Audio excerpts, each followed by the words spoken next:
Então, hoje, pela terceira vez, né, nós estamos no capítulo 12, Preparação de Experiências, do livro Missionários da Luz, que é o capítulo que fala um pouco sobre os projetos de reencarnação.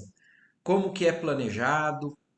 A gente começa a entender o motivo de algumas coisas, principalmente no dia de hoje, nós vamos ver aqui algumas pessoas mostrando a intenção de reencarnar e uns dos assistentes lá vai mostrar para a gente algumas particularidades do corpo daquela pessoa, das dificuldades talvez que ela vai passar ou não.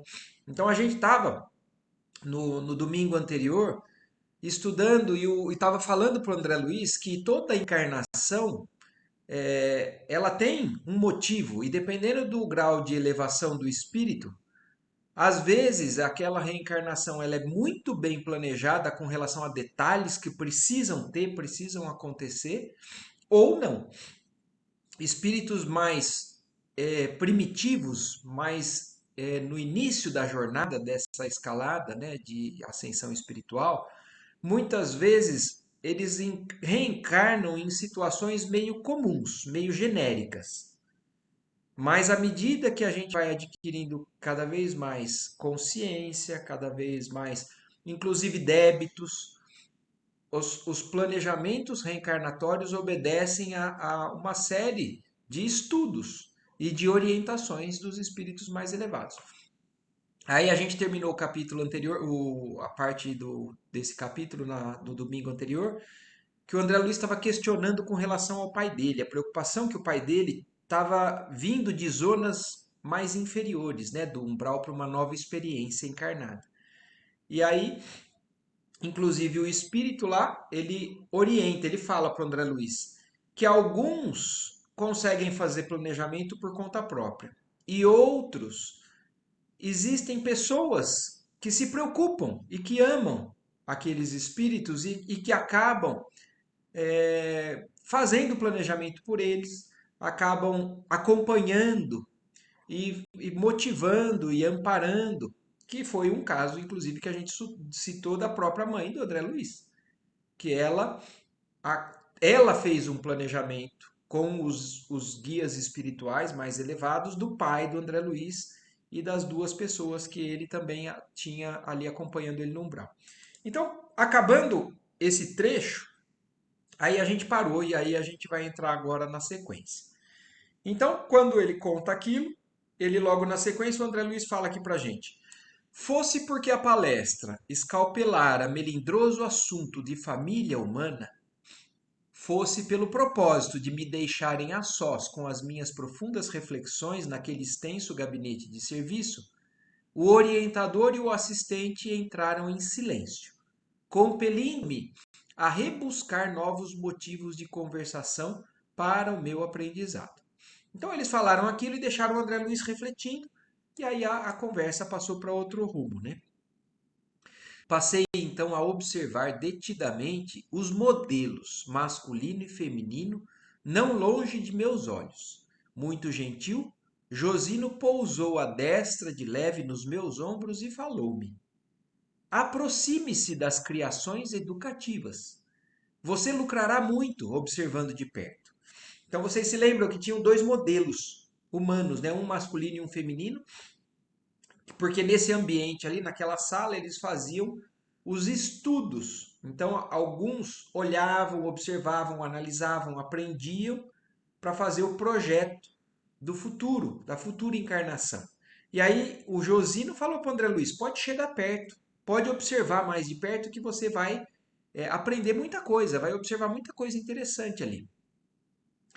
E aí o André Luiz fala aqui, né? Não contive um gesto de agradecimento e afastei-me dos dois respeitáveis amigos, acercando-me das figurações ali expostas.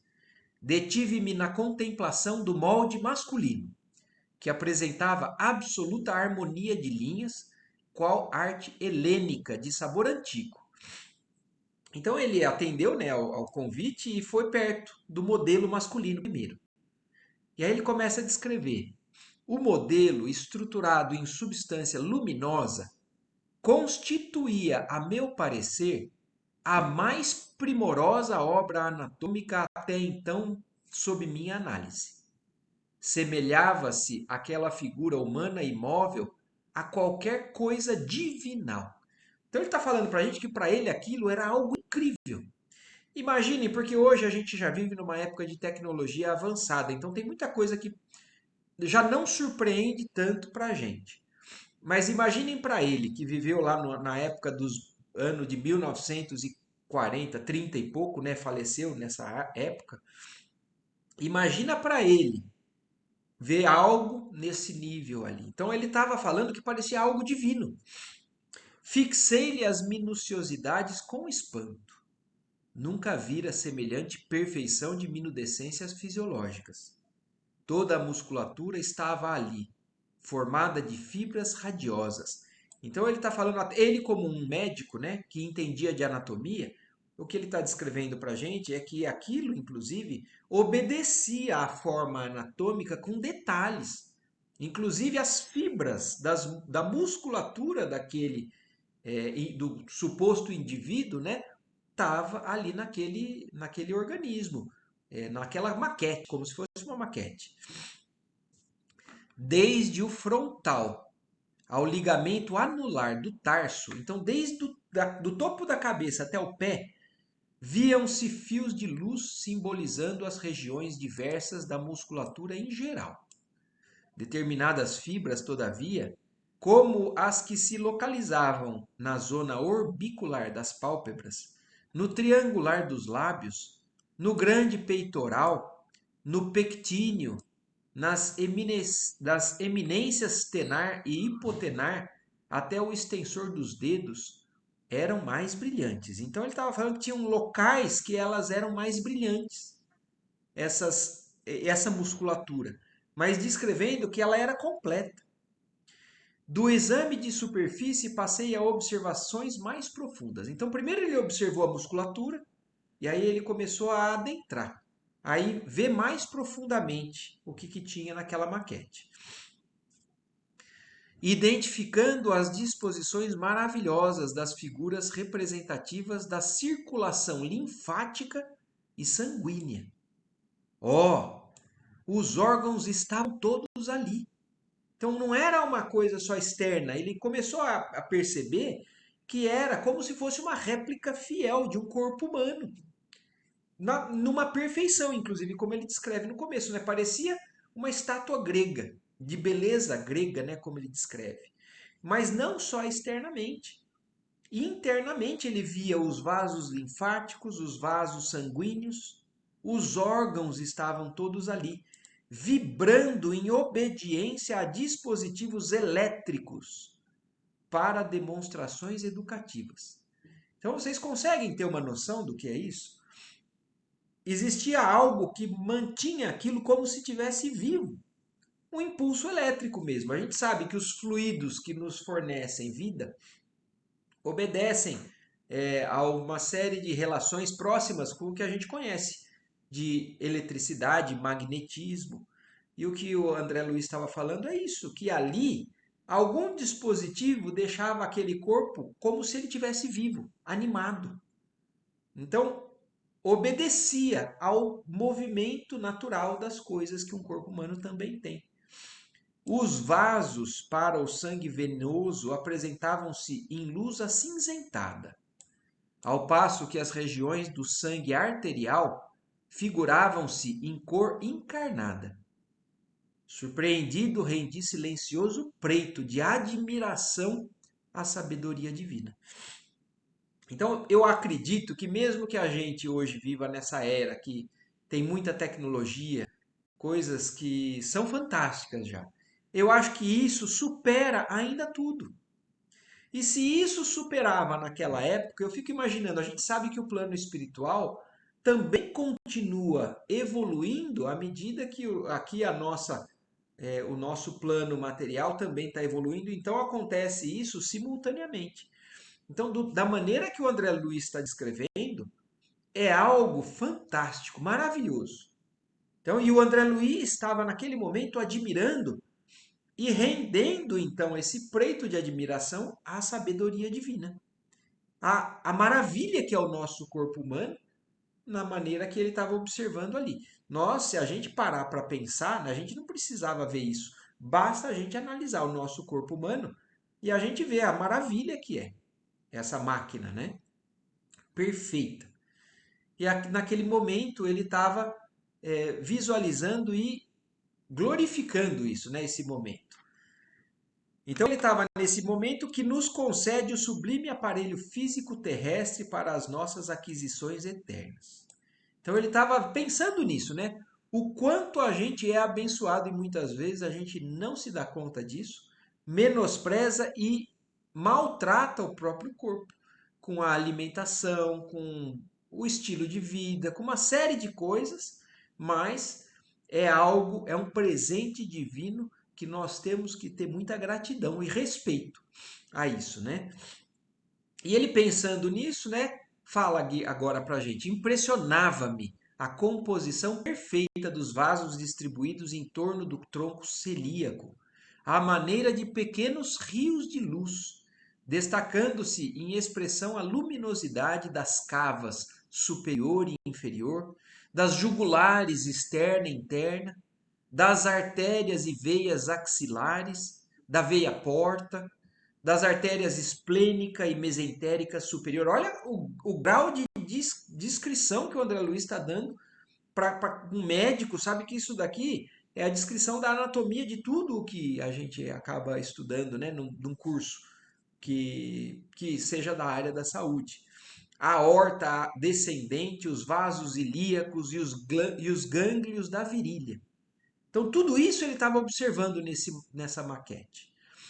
Cobrindo as maravilhas orgânicas estava o sistema nervoso, semelhando-se à capa radiante estruturada em fios tenuíssimos de luz feérica.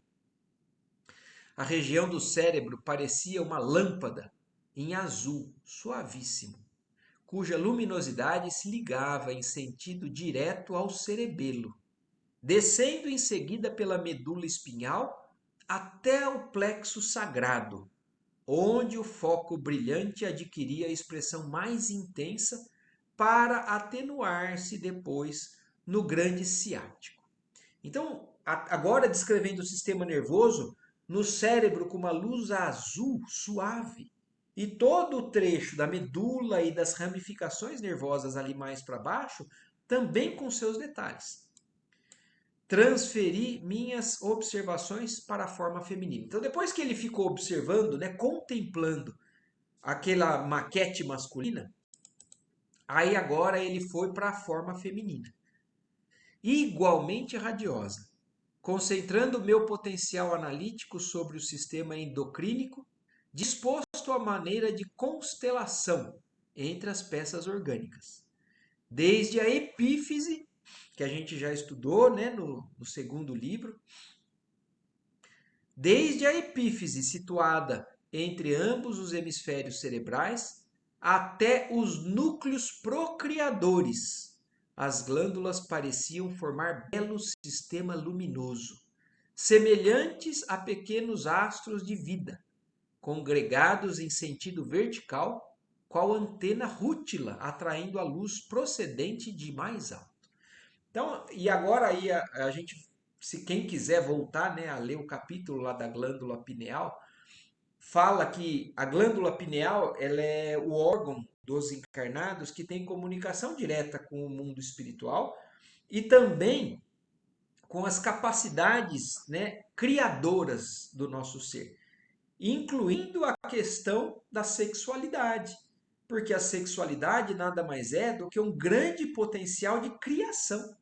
É através dela que nós colocamos mais seres no mundo. Então, nós, como seres humanos ainda limitados, com uma participação divina dentro da gente, um pouco que a gente já entende, a gente vê o quão maravilhoso é essa capacidade, né, dos seres humanos, através do órgão sexual, se unirem e poderem gerar um novo ser, uma nova experiência, uma nova existência. Aliás, se a gente for pensar, não existe nova encarnação se não for através, pelo menos por enquanto, né? E talvez seja sempre assim, através da ligação sexual entre o sexo masculino e o feminino, para que um novo ser venha a ter uma nova experiência aqui na Terra. Então aqui o André Luiz, agora observando o modelo feminino, né, estava falando disso inclusive, né? Desde a epífise até os núcleos procriadores, a luz que também procedia, inclusive vindo ligada com as luzes do mais alto. Vinha ligado com algo dos planos mais elevados, né, da criação.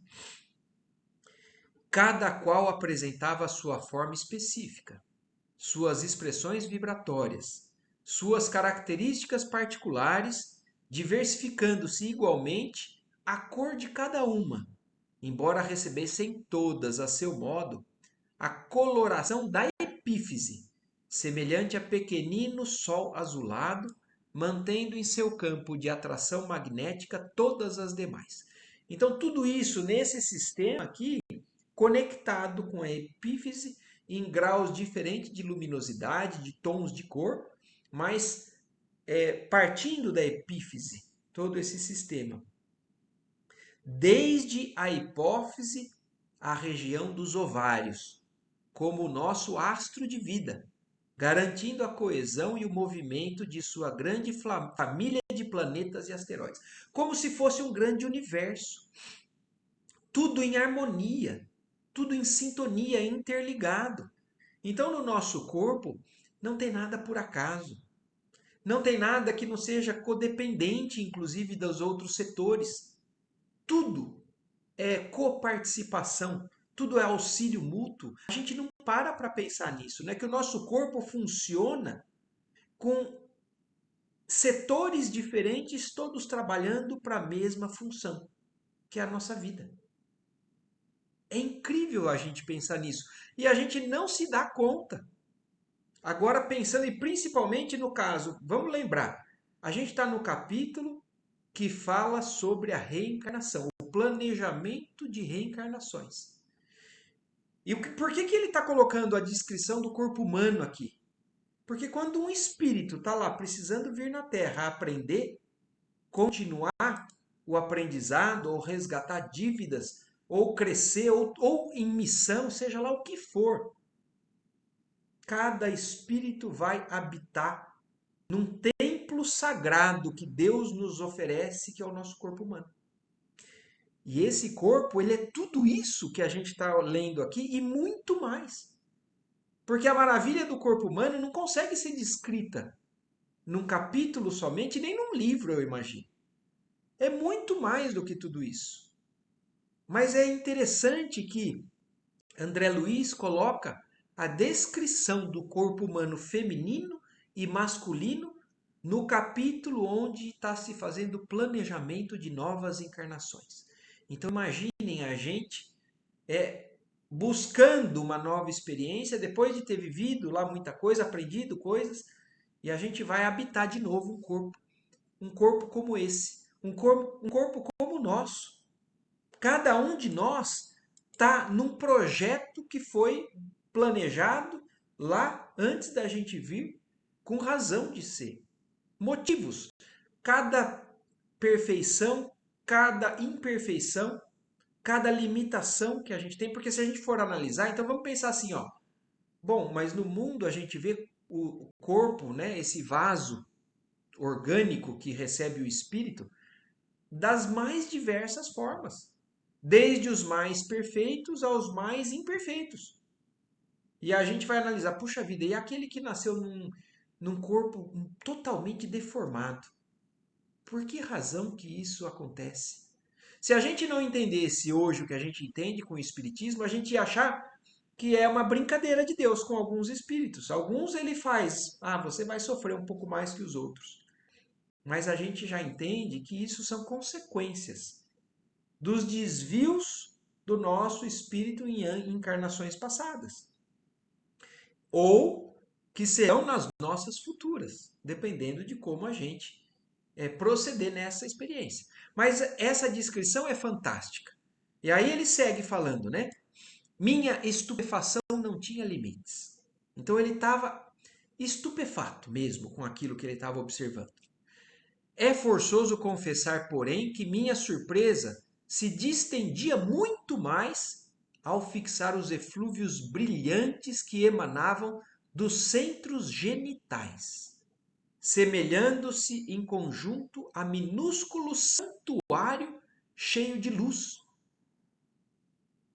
Então, porque para muitos, os órgãos sexuais, né, para muitas religiões, inclusive, para muitas pessoas no mundo, acabam enxergando aquilo como algo do pecado ou algo que das zonas inferiores do diabo, né? Como nos conceitos das religiões antigas.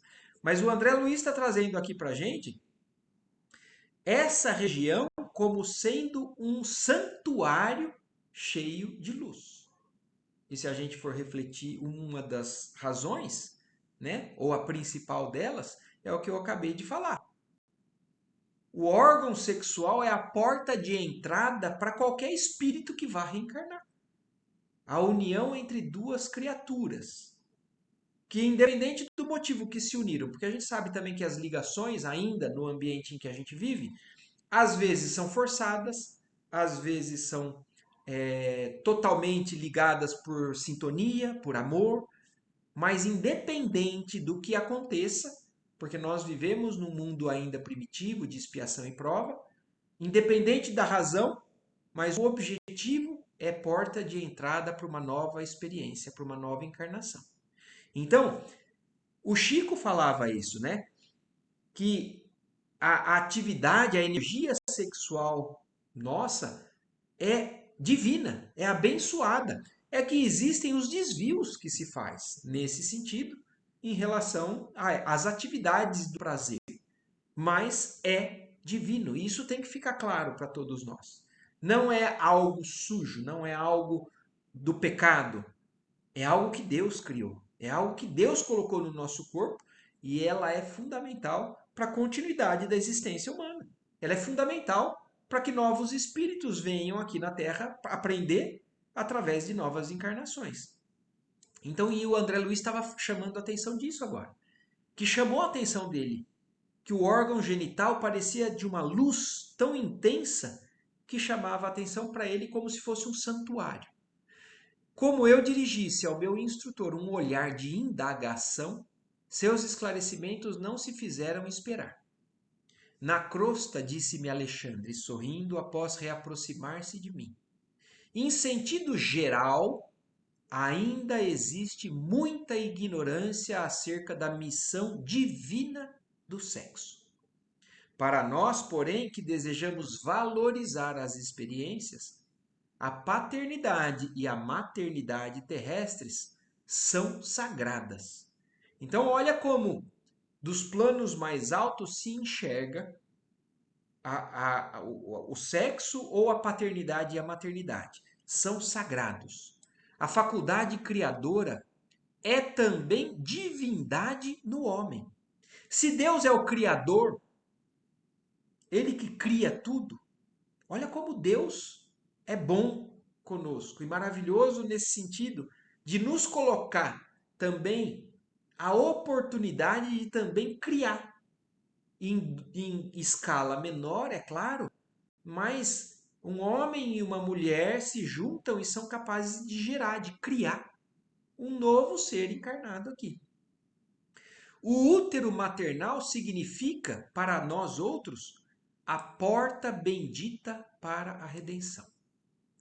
Para grande número de pessoas na esfera do globo, a visão celestial é símbolo de repouso e alegria sem fim.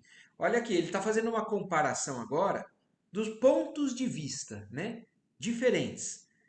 Do mundo espiritual, principalmente dos seres ali mais evoluídos, o útero é a porta bendita para a redenção dos espíritos que querem se redimir. E outra comparação que ele fala, né? Para as pessoas encarnadas, a visão do céu é como se fosse um símbolo de repouso e alegria sem fim. Então a gente tem uma ideia, né, de que lá no paraíso a gente vai descansar e ser feliz para sempre. Enquanto, para muitos de nós, a visão terrestre significa trabalho edificante e salutar. Para os espíritos esclarecidos, a experiência na Terra significa trabalho edificante e saudável, que gera, que leva à saúde. Não alcançaremos, porém, a terra prometida do serviço redentor sem o concurso das forças criadoras associadas do homem e da mulher.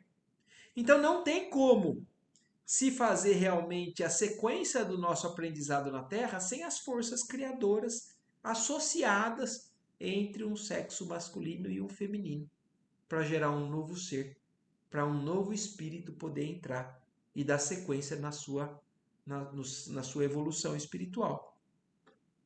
Compreendi com o novo espírito o caráter sublime das energias sexuais e recordei compadecidamente de todos os encarnados que ainda não conseguiram edificar o respeito e o entendimento relativos aos sagrados órgãos procriadores. Então aí o que o André Luiz está falando? Agora ele está vendo a sublimidade do órgão sexual e se lembrando que aqui na Terra a maneira que a maioria dos seres humanos encaram os órgãos sexuais. A gente notar o que se faz com a prostituição, com a promiscuidade, com os canais de venda, né? Com relação a esse assunto, né? As revistas de pornografia, os filmes de pornografia. Então, o quanto que ainda a humanidade banaliza e desrespeita a essa faculdade sagrada. Utiliza da maneira totalmente equivocada, ao passo que ela é sublime. As piadas, quantas e quantas são as maneiras do ser humano olhar para esse lado sagrado e desvirtuar completamente. E é isso que o André Luiz está falando, né? Ele compreendeu o caráter sublime das energias sexuais, mas se lembrou compadecidamente dos encarnados que ainda não têm o devido respeito aos órgãos procriadores. E banalizam, e vulgarizam. Meu orientador, entretanto, como antena receptora de todas as minhas emissões mentais, advertiu-me bondoso. Então aí o André Luiz pensando isso, o Alexandre já captou, né? E aí o Alexandre mais uma vez dá a sua opinião. Relegue ao esquecimento qualquer expressão das reminiscências menos construtivas. Então, se ali ele estava valorizando e divinizando o que ele estava vendo, mas a lembrança dele baixou o nível, aí o Alexandre alertou ele. Esqueça isso que você está chamando a atenção agora. Volte para o elevado que você conseguiu perceber. Os que ultrajam o sexo, escrevendo, agindo ou falando, já são grandes infelizes por si mesmos. Então, infelizmente, ainda realmente a grande humanidade menospreza e ultraja, como ele fala aqui, né, o sexo. Mas aqueles que falam, escrevem ou agem ultrajando o sexo, banalizando, né, buscando falar que é o caminho, as orgias, a curtição pela curtição, a venda da imagem feminina, a venda da imagem masculina. Estes que ainda estão envolvidos dessa maneira, com esse lado da humanidade, já são infelizes por si mesmos. Então não condene, não precisa condenar André. Se volte ao que você já conseguiu perceber. E aí quando ele ouve isso, ele fala aqui, né? Guardei a lição e abençoei a nova experiência que começava. Então ele deixou para trás aquilo que ele lembrou e seguiu adiante. E aí Alexandre falou isso, né? Despediu-se Alexandre, deixando-me na grande instituição de planejamento, onde o assistente Josino, ocupado nos encargos de seu ministério, me confiou aos cuidados de Manassés. Então, porque o Alexandre foi levar o André Luiz, né, nesse setor para que ele aprendesse. Conversou ali com o Josino, fez uma apresentação inicial, mas o Alexandre tinha compromissos. E o Josino, por sua vez, deixou o André Luiz com outro irmão ali que trabalhava ali, que se chamava Manassés. Um irmão dos serviços informativos da casa, que me acolheu prazerosamente, cercando-me de gentileza e carinho. Senti imediatamente que meu aprendizado ali se iniciava com imenso proveito. Manassés era um livro volante. Seus pareceres e informes traduziam valiosos ensinamentos. Então, Manassés foi quem acompanhou o André Luiz e foi levando instruções para o André Luiz, trazendo cada vez mais instruções das mais diversas, que o André Luiz não tem como descrever tudo que ele aprende aqui. Esses livros, a gente sabe que é um grande resumo, são pontinhas do que a gente tem que começar a aprender, mas tem uma infinidade de coisas que a gente tem para aprender ainda nesse sentido, né? E ele estava muito grato ao quanto ele já estava aprendendo com o Manassés. Aproximando-nos dos pavilhões de desenho, onde numerosos cooperadores traçavam planos para reencarnações incomuns. Então, olha isso, agora o Manassés levou o André Luiz no pavilhão onde se desenhava os corpos humanos das próximas encarnações, os planejamentos reencarnatórios, das reencarnações incomuns. Por que ele fala incomuns? Vocês se lembram que lá atrás no capítulo ele falou assim: algumas encarnações obedecem a linhas gerais. Então são encarnações que não tem muito a elaboração de detalhes nesses projetos. Mas as incomuns são aquelas que têm que ser planejadas detalhe por detalhe, que fogem desse caractere geral. Foi o meu novo companheiro abordado por uma entidade simpática que lhe pedia informações. Então eles estavam nesse local, no local onde eles estavam, espíritos com outros orientadores fazendo o projeto das suas próximas encarnações, com particularidades. Foi aí que o Manassés estava ali com o André Luiz e um novo companheiro, né? O novo companheiro é ele. Ele foi abordado por uma entidade simpática. Então chegou um ser ali para pedir informação para o Manassés. Manassés apresentou uma otimista. Tratava-se de um colega que, depois de 15 anos de trabalho nas atividades de auxílio, regressaria à esfera carnal para a liquidação de determinadas contas. Então, olha, era um espírito que trabalhava ali com eles, no nosso lar, mas no Ministério do Auxílio. E 15 anos trabalhando lá, agora ele estava planejando voltar a uma nova encarnação para liquidar determinadas contas, determinados débitos que ele tinha do passado. Então vocês se lembram também da Narcisa no nosso lar, que ajudou muito o André Luiz? A Narcisa era um espírito que passava tanta informação boa para ele, tanto carinho, tanto amor, tanta serenidade, tanta sabedoria. Mas apesar de ser tudo isso, a Narcisa mesmo conta para ele que ela tinha um passado que teve que ser trabalhado. Ela vencer certos desequilíbrios no setor da emoção, inclusive, do sentimento, ela fala. E que ela voltaria também um dia a reencarnar. A própria senhora Laura, mãe do Lísias, também estava lá no nosso lar trabalhando, mas depois ia voltar.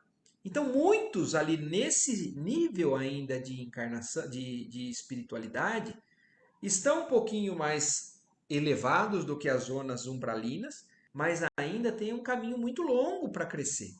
Então, trabalham, aprendem, estudam, mas chega o momento em que tem que voltar para resgatar dívidas ou para continuar o aprendizado. Então, esse que procurou Manassés estava, depois de 15 anos, fazendo esse projeto. O recém-chegado parecia hesitante. Então, ele chegou para o Manassés, mas parecia que ele estava meio inseguro. Via-se-lhe o receio, a indecisão.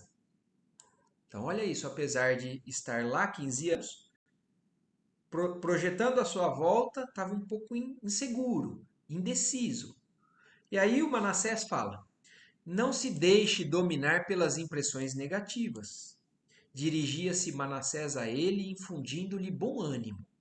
O problema do renascimento não é assim tão intrincado. Naturalmente exige coragem, boas disposições. Então, eu vou lembrar um outro detalhe do nosso lar quando a gente leu e estudou. Vocês se lembram da dona Laura, da senhora Laura, também a mãe do Lísias. Quando ela estava prestes a voltar, vocês se lembram da insegurança dela também?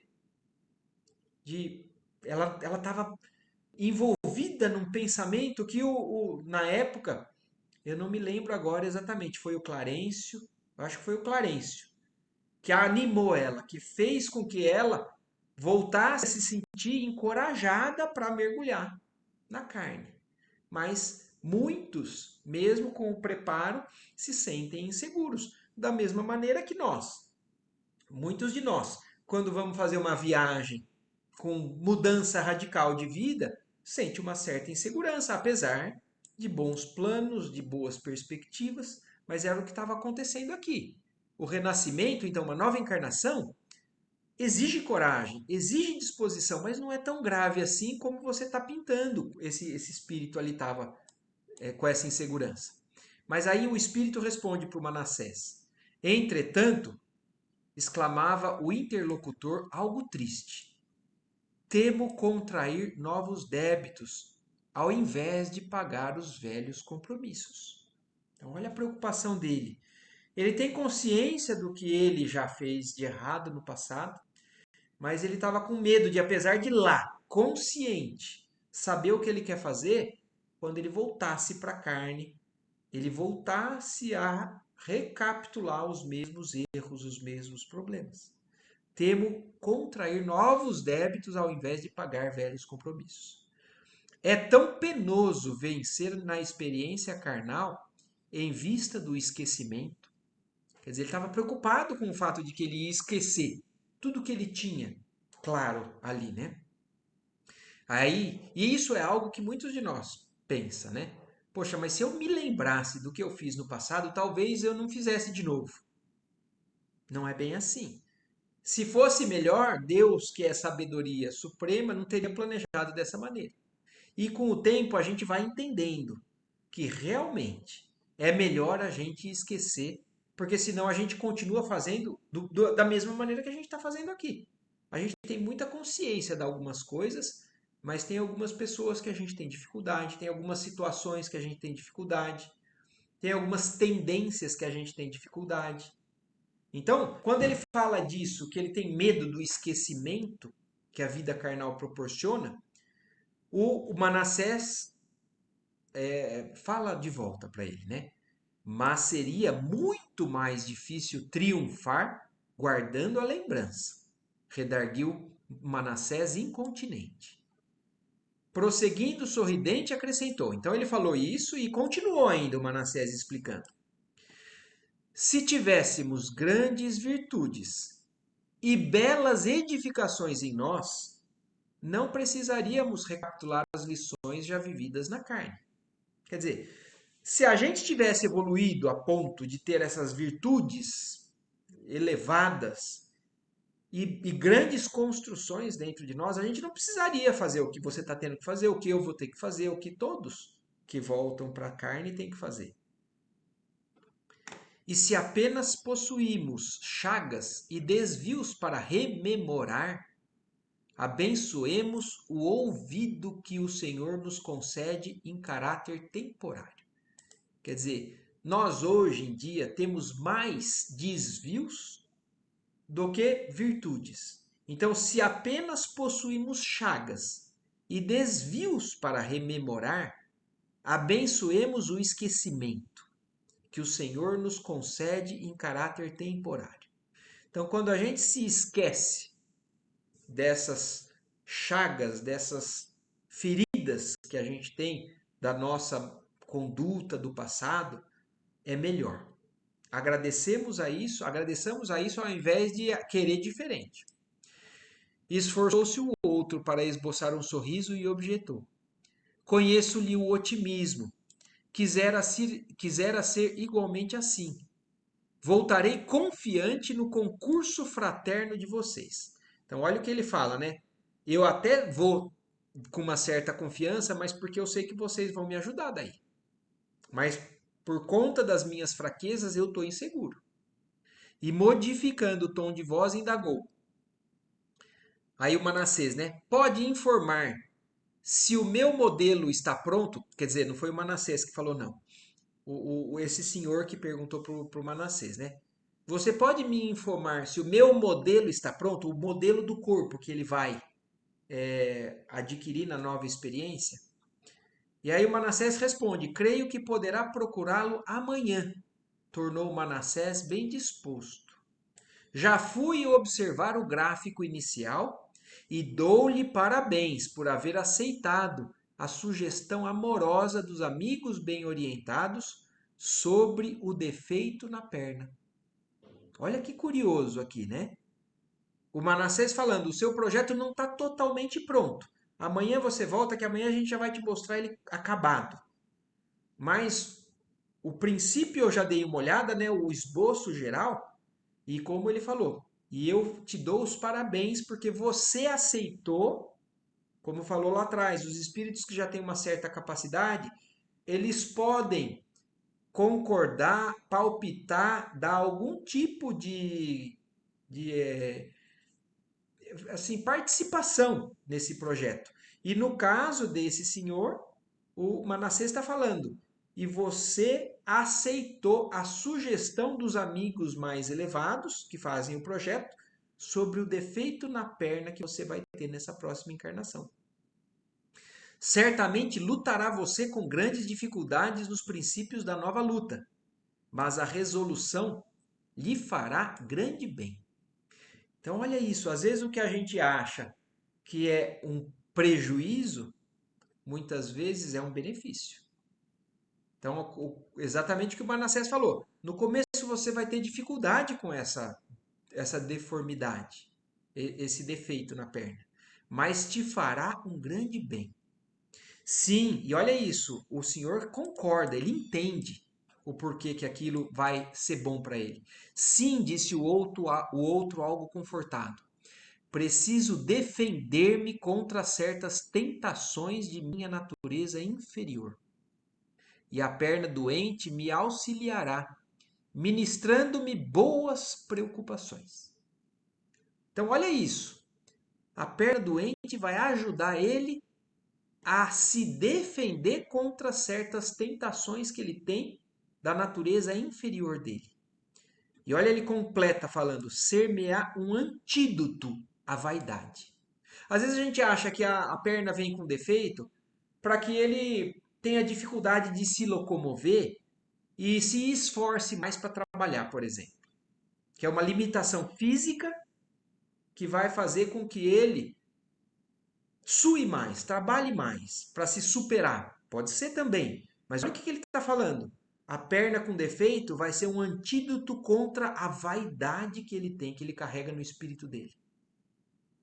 Uma sentinela contra a devastação do amor próprio excessivo. Então ele pode, na encarnação anterior, os débitos que ele adquiriu foi de ser vaidoso demais, de ser alguém que valorizava demais o que ele conseguia com a sua aparência, com o seu orgulho, com a sua vaidade, seja lá o que for. Mas aquilo fez com que ele pisasse em cima de pessoas, passasse por cima de pessoas, ou se apegasse demais a isso ou aquilo, seja lá o que for. Mas isso foi uma pedra de tropeço dele. Então, uma perna com um pequeno defeito pode ser de auxílio para essa próxima encarnação dele. Muito bem, respondeu Manassés, francamente otimista. E pode informar-me ainda a média de tempo conferida à minha forma física futura? Então, olha aqui até o que existe no planejamento. Quanto tempo eu provavelmente vou viver? O senhor está perguntando para Manassés, tem noção de quantos anos eu vou poder viver em média nessa nova vida física? 70 anos no mínimo, redarguiu meu novo companheiro contente. Então, olha isso. A quantidade de fluido vital que a gente recebe é para uma encarnação de 70, de 80, de 100 anos ou de 60, ou pode ser uma encarnação que já tem planejamento para terminar na infância. A gente sabe que isso é possível. Na verdade, isso é a realidade de muitos de nós.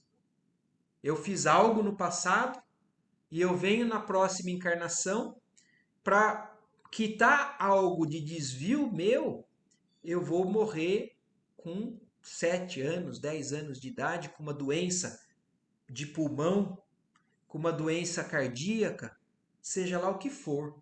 O meu problema, a encarnação é planejada para poder favorecer aquele espírito naquele resgate ou naquele aprendizado. Então, tudo isso a gente está começando a entender nesse capítulo de hoje. Até o quanto se vive numa encarnação está mais ou menos traçado. Isso é rigoroso assim? Não. A gente sabe que pelo livre-arbítrio também o espírito às vezes ganha mais tempo ou abrevia por abusos. Então a média é planejada. O mérito ou as necessidades às vezes ampliam a existência daquele espírito. E os abusos às vezes encurtam aquele espírito, a vida daquele espírito. E aí olha o que ele vai falar agora, um conceito que é bom, que é nesse livro que a gente vai aprender um conceito que vocês vão levar para o resto da vida, esse entendimento. O outro fixou uma expressão de reconhecimento enquanto Manassés continuava. Pondere a graça recebida, Silvério. Chama Silvério esse que vai reencarnar. E depois de tomar-lhe a posse no plano físico, não volte aqui antes dos 70. Olha que legal o Manassés falando, não me volte antes, hein? Não abuse. Trate de aproveitar a oportunidade. Todos os seus amigos esperam que você volte mais tarde à nossa colônia na gloriosa condição de um completista. Então, olha aqui. O que é ser um completista? Isso é legal da gente entender. E o Manassés está falando para o Silvério. Não volte antes dos 70, aproveite a oportunidade e volte como um completista. O que é um completista? E aí, é o que o André Luiz quer saber também, né? O interpelado mostrou um raio de esperança nos olhos, agradeceu e despediu-se. Então Manassés deu um ânimo para ele foi embora feliz. E aí as últimas observações de Manassés acenderam-me curiosidade mais forte. Não contive a indagação que me vagueava no pensamento e perguntei sem rebuços. Meu amigo, que significa a palavra completista? Então aí o André Luiz perguntando para o Manassés. O que significa completista? Ele sorriu complacente e retrucou bem-humorado. É o título que designa os raros irmãos que aproveitam todas as possibilidades construtivas que o corpo terrestre lhe oferecia. Então vamos pensar, se a gente tem um plano de reencarnação, com o que eu posso fazer? Olha, eu vou nascer em tal lugar, em tal sociedade, vou ter tal potencial intelectual, seja lá o que for. Vou nascer naquele ambiente, conhecer tais pessoas, me aproximar de tais pessoas. Eu tenho muito a aprender e eu tenho muito a resgatar. Então existe uma lista que a gente precisa completar, que a gente pode completar. Só que a gente, na encarnação, muitas vezes se desvia desses objetivos mais elevados, perde tempo e não completa às vezes nada. Mas aquele que consegue aproveitar as oportunidades, que é como o Manassés fala aqui, ó, o título completista designa os raros irmãos que aproveitam todas as possibilidades construtivas que o corpo terrestre lhe oferecia. Então descem para uma encarnação e vão ao fundo a tudo que eles podem tirar daquela experiência para quitar e para aprender. E aí ele continua falando, em geral, quase todos nós, em regressando à esfera carnal, perdemos oportunidades muito importantes no desperdício das forças fisiológicas. Então a gente vem para cá e perde um tempo enorme curtindo a vida adoidado, comendo de tudo o que quer comer, acumulando de tudo o que quer acumular, querendo sentir a todas as sensações que o nosso corpo pode nos trazer, seja ele com relação a álcool, a droga, a alimento, a sexo, a acúmulos materiais, seja lá o que for. Mas é o que o Manassés está falando. A maioria de nós perde oportunidades importantes e desperdiçam as forças fisiológicas dessa máquina sagrada que a gente recebe.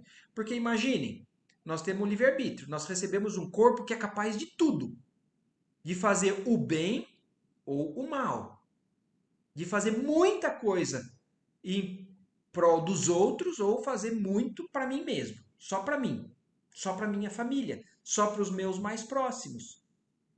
Então nós podemos abranger a um aprendizado muito mais amplo, muito menos egoísta, muito mais coletivo, ou a gente pode ficar preso nessas sensações, essas oportunidades que são perdidas.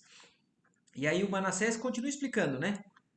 Perambulamos por lá fazendo alguma coisa de útil para nós e para outrem, mas por vezes desprezamos. Então, olha o que ele está falando, e isso é importante, muito importante a gente ter consciência.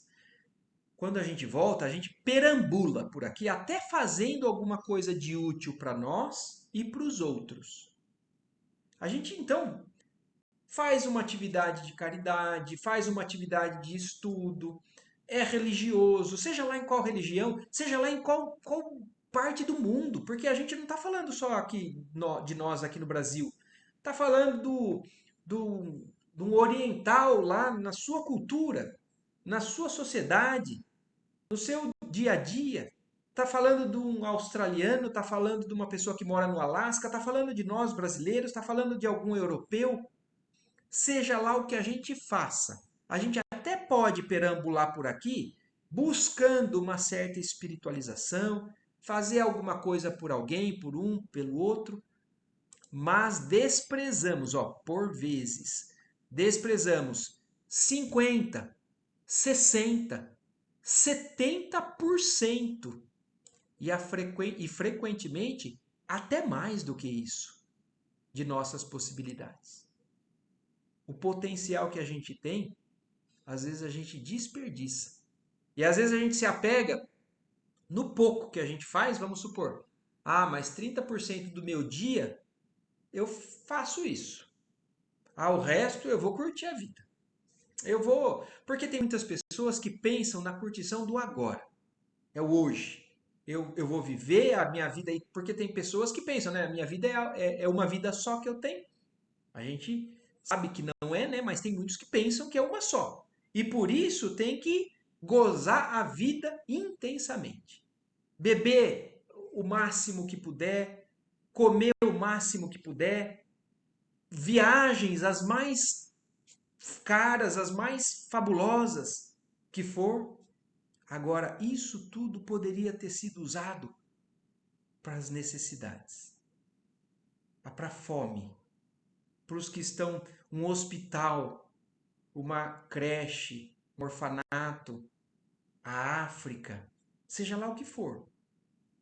E quantos porcentos dessas possibilidades que a gente tem, a gente está desperdiçando com nós mesmos, achando que esse é o ideal. Então é o que ele está falando. Raros são os completistas. A maioria desperdiça a oportunidade.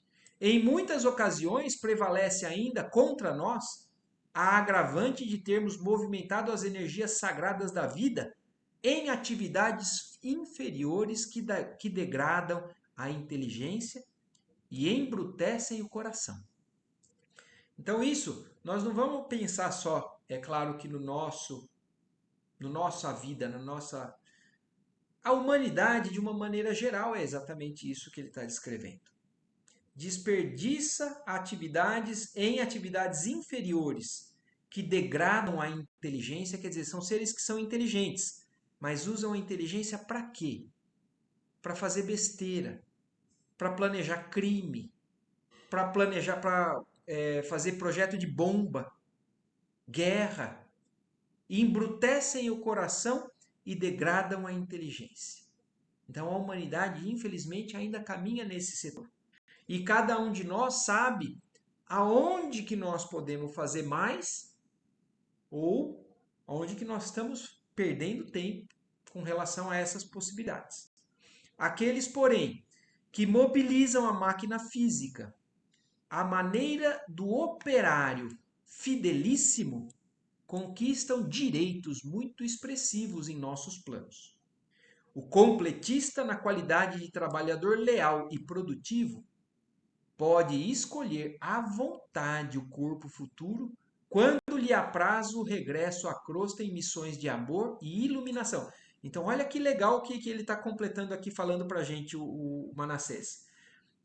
Esses raros que chegam nessa qualidade de completista do lado de lá, numa próxima encarnação, pode escolher à vontade qual é o corpo que querem habitar para fazer a sua próxima missão de amor e iluminação. Porque os completistas não vão voltar para ficar fazendo coisa errada. Eles já podem escolher porque eles têm liberdade de escolha, porque eles fazem boas escolhas. Fizeram boas escolhas encarnados, imaginem ali no mundo espiritual. Ou recebe veículo enobrecido para prosseguimento de suas tarefas, a caminho de círculos mais elevados de trabalho. Semelhante notícia representava para mim valiosa revelação. Nada mais legítimo que dotar o servidor fiel de recursos completos. Quer dizer, nada mais justo que aquele que trabalhou, se esforçou mais, pudesse ter algo mais completo numa próxima encarnação. E lembrei-me dos desregramentos de toda a sorte que se entregam às criaturas humanas em todos os países, em todas as doutrinas e situações, complicando os caminhos evolutivos, criando laços escravizantes e enraizando-se no apego aos quadros transitórios da existência material, alimentando enganos e fantasias, destruindo o corpo e envenenando a alma. Então aí o André Luiz fez um panorama geral de todo esse desperdício, dos mais endurecidos aos medianos ali, né, que ainda fazem uma perda de tempo nesse sentido, perda de oportunidade. Num transporte de justificada admiração, exclamei: recordando o cativeiro dos espíritos encarnados no plano de sensação, consola-nos saber que há um prêmio aos raríssimos homens que vivem na sublime arte do equilíbrio espiritual, mesmo na carne. Sim, disse Manassés, aprovando-me com o olhar. Por mais estranho que possa parecer, semelhantes exceções existem no mundo. Então, apesar da gente achar que isso é quase que impossível, esses que vêm e são completistas, mas apesar de ser muito estranho por conta da maioria do que a gente conhece, existem sim aqueles que vêm, reencarnam e voltam para o lado de lá completamente quitando todos os itens que poderiam ter aproveitado. E passam frequentemente para cá entre os anônimos da crosta. Olha o que ele está falando aqui. Porque às vezes a gente acha que, quem que é completista? Deve ser o Chico Xavier, deve ser o Paulo Tarso, por exemplo, que com certeza foi um completista, né? Ele aproveitou todas as oportunidades que ele tinha para ascender. Mas olha o que ele está falando. Frequentemente os completistas passam entre os anônimos da crosta. Existem muitos que não fazem sucesso, não deixam a vida marcada nas redes sociais ou na história da humanidade, mas que cumprem o dever dentro do ambiente onde eles foram colocados, sem fazer barulho, sem aparecer, mas voltam para o lado de lá humildemente, completando o que eles poderiam ser completados. Então passam frequentemente para cá, entre os anônimos da crosta, sem fichas de propaganda terrestre, mas com um imenso lastro de espiritualidade superior. Quantas e quantas histórias a gente não lê nesses livros do Chico Xavier, do Divaldo Franco, de pessoas que viviam uma situação difícil e que superaram, partiram para o lado de lá. Se não fosse alguém escrever aquele livro, ninguém conhecia aquela alma. Mas existem muitos que partem com essa grandiosidade de aquisição espiritual do lado de lá. E dando-me a impressão de que desejava esclarecer-me relativamente a ele mesmo, acrescentou. Então, olha agora, Manassés vai falar um pouco dele. Há muitos anos esforço-me para conseguir a condição dos completistas. No entanto, até agora continuo em fase de preparação. Olha isso, até o Manassés reconhecendo que ele também é alguém que já errou muito nas encarnações passadas dele ali, né? Ele se esforça para conseguir chegar à condição de um completista, mas ele ainda está se preparando para isso. Compreendi que Manassés, tanto quanto eu, trazia regular bagagem de recordações menos felizes com respeito ao uso que fizera do corpo terreno nas experiências passadas e procurei modificar a orientação da palestra. Então, André Luiz percebeu que agora ali entrou num assunto um pouco delicado e para não ferir o Manassés, ele mudou um pouquinho a conversa. Sabe de algum completista que tenha regressado à crosta? Interroguei. Sim. E aí então ele está perguntando: você conhece algum completista que chegou completista no mundo espiritual, mas que já voltou para a crosta? E aí o Manassés fala sim.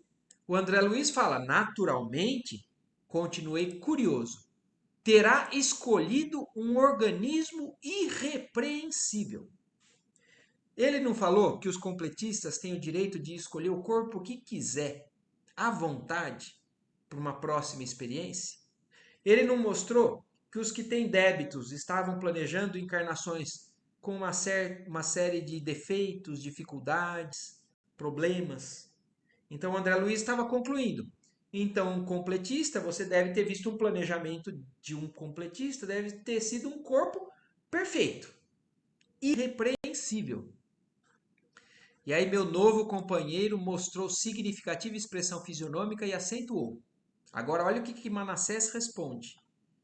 Nenhum dos que tenho visto partir, embora os méritos de que se encontravam revestidos, escolheram formas irrepreensíveis, quanto às linhas exteriores. Olha isso, Manassés está falando, pelo menos na experiência do que ele está presenciando. Nenhum dos completistas que iam reencarnar fizeram um projeto de um corpo como aquele que estava descrito ali no modelo. Solicitaram providências em favor da existência sadia, preocupando-se com a resistência, com o equilíbrio, durabilidade e fortaleza do instrumento que os deveria servir. Então, tudo bem.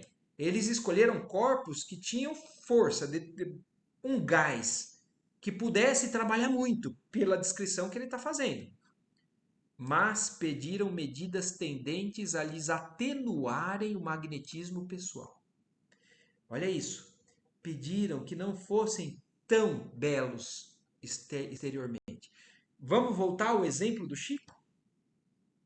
O Chico, com certeza, quando veio reencarnar, já tinha bagagem espiritual extremamente. Se não era um completista, ele com certeza já foi alguém que já tinha capacidade de escolha, porque ele era de uma envergadura moral e de bondade muito acima da nossa. Ele escolheu um corpo maravilhoso, ele veio apagado fisicamente. E olha aqui o exemplo: pediram medidas tendentes a lhes atenuarem o magnetismo pessoal em caráter provisório, evitando-se-lhes a apresentação física muito primorosa, ocultando assim a beleza de suas almas para a eficiente garantia de suas tarefas. Então, olha o que ele está falando. Às vezes, a beleza física pode ser uma pedra de tropeço para um espírito que venha com uma missão muito grande num setor ou em outro setor. Então, poderia a beleza exterior ser algo que atrapalhasse o projeto, a missão que eles tinham para cumprir. Assim procedem, porquanto, vivendo a maioria das criaturas no jogo das aparências, quando na crosta planetária, incumbir-se-iam elas próprias de esmagar os missionários do bem. Quer dizer, mesmo que eles fossem espíritos preparados para lidar com uma forma física bela, os que iriam assediar esses espíritos, porque imaginam um espírito bom e lindo. Como é que vai ser? Imagina se o Chico fosse maravilhoso. O assédio das pessoas em cima dele iria acabar esmagando a tarefa do bem que ele tinha ali para se fazer. Se lhes conhecessem a verdadeira condição através das vibrações destruidoras da inveja, do despeito, da antipatia gratuita e das disputas injustificáveis. Então, esse mundo onde se vive muitas vezes o jogo das aparências, para os completistas, eles sabem que isso não é vantagem aqui na Terra. Em vista disso, os trabalhadores conscientes, na maioria das vezes, organizam seus trabalhos em moldes exteriores menos graciosos, fugindo por antecipação ao influxo das paixões devastadoras das almas em desequilíbrio. Então eles buscam não trazer um problema a mais. Então ele não está falando que vem deformado, que vem muito feio, mas são formas físicas menos graciosas para não enfrentarem problemas maiores com relação aos desregramentos das paixões que a carne oferece. Entendi a extensão do esclarecimento e meditava na grandeza dos princípios espirituais que regem a experiência humana, quando Manassés acrescentou após longa pausa: as mentes juvenis, quais crianças do mundo, brincam com o fogo das emoções. Todavia, os espíritos amadurecidos, mormente quando chegam à situação de completistas, abandonam toda a experiência que os possa distrair do caminho de realização da vontade divina. Olha que lindo isso que está falando, o fechamento. Nós vamos terminar por aqui hoje, né? A gente vai entrar aqui já depois no item 7, em um outro assunto um pouquinho diferente, mas só para a gente concluir essa questão, né? Os espíritos ainda não tão amadurecidos, como crianças, brincam com o fogo das emoções. Mas os espíritos amadurecidos, principalmente os que chegam na condição de completista, abandonam toda experiência que possa distraí-los no caminho da realização da vontade divina. Eles vêm para cumprir a vontade de Deus, do Pai maior. É o que Jesus fala, né? O alimento dele é cumprir a vontade do Pai e não a vontade pessoal. Então, aqueles espíritos que chegam nesse nível, o prazer deles, o alimento da alma deles, é fazer a vontade divina. E isso, muitas vezes, para a gente, pode parecer uma coisa ruim. Mas a gente, com o tempo, vai cada vez mais entendendo que essa, na verdade, é a verdadeira felicidade. É o verdadeiro estágio de paz, de gozo, né? De tudo que a vida pode oferecer para a gente. Não a vida encarnada, a vida em abundância, como Jesus fala. A vida plena da nossa alma. Então, os completistas, na maioria das vezes, eles fogem a essas aparências que podem distraí-los, que podem atrair vibrações que vão atrapalhar o trabalho que eles têm para fazer. Então aqui a gente termina um trecho, né, ainda desse capítulo, Nós vamos ainda ter que fazer mais um dia estudando esse capítulo. Talvez no próximo domingo a gente consiga completar esse capítulo. Aí encerra o estudo, o preparo das novas experiências nas encarnações. Porque o próximo capítulo aí já vai falar das encarnações. Aqui nós estamos preparando, e aí depois ele vai começar a dar exemplo das encarnações. Vamos lembrar que a gente, no começo do capítulo, começou com a história do Segismundo, que estava planejando reencarnar com aquelas dificuldades que ele estava ali tendo com relação ao que não queria perdoar ele, que estava oferecendo uma resistência. Então, nós estamos ampliando o nosso entendimento no porque às vezes a gente acha que é simples reencarnar, né? Agora a gente está vendo a quantidade de coisa que tem para se elaborar.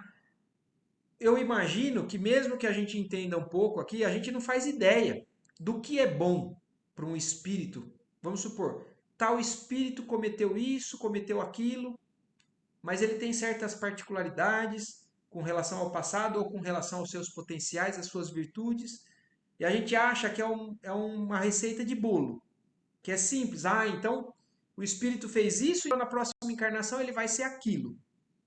Não acho que é bem assim. Até porque aí ele mostra que existe todo um projeto, um estudo dos espíritos mais elevados ali que orientam eles e traçam. Porque se fosse tão simples assim, chegava lá o Silvério, né, que chegou e falou assim: ah, eu fiz isso na vida passada. Ah, tá, o seu modelo é esse. Não, eles estão projetando. Você volta amanhã que ainda vai estar pronto o seu planejamento reencarnatório que vai ser elaborado com o conhecimento e a bondade dos espíritos que te querem bem, né? E assim a gente está aprendendo um pouco. Eu acho que teve bastante coisa legal, né, nesse capítulo. Não sei se ficou alguma dúvida ou alguma coisa que vocês queiram acrescentar. Se, por favor, falem aí para que não fique nada por. É claro que a gente não vai aprender tudo que tem, né?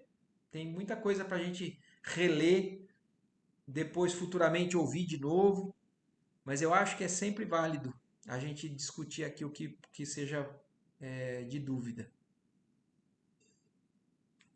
Não? Tudo certo?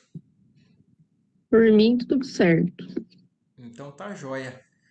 Muito bom então, gente. Bom, agradeçamos a Deus mais uma vez a nossa união, o nosso momento juntos aqui, que Jesus continue nos inspirando, né? E que seja uma semana abençoada para todos nós e para todos os que a gente faz a oração. Que assim seja. Que Boa assim semana. seja. Tchau, tchau, gente. Assim seja. Boa semana. Tchau. Até mais, hein? Até mais.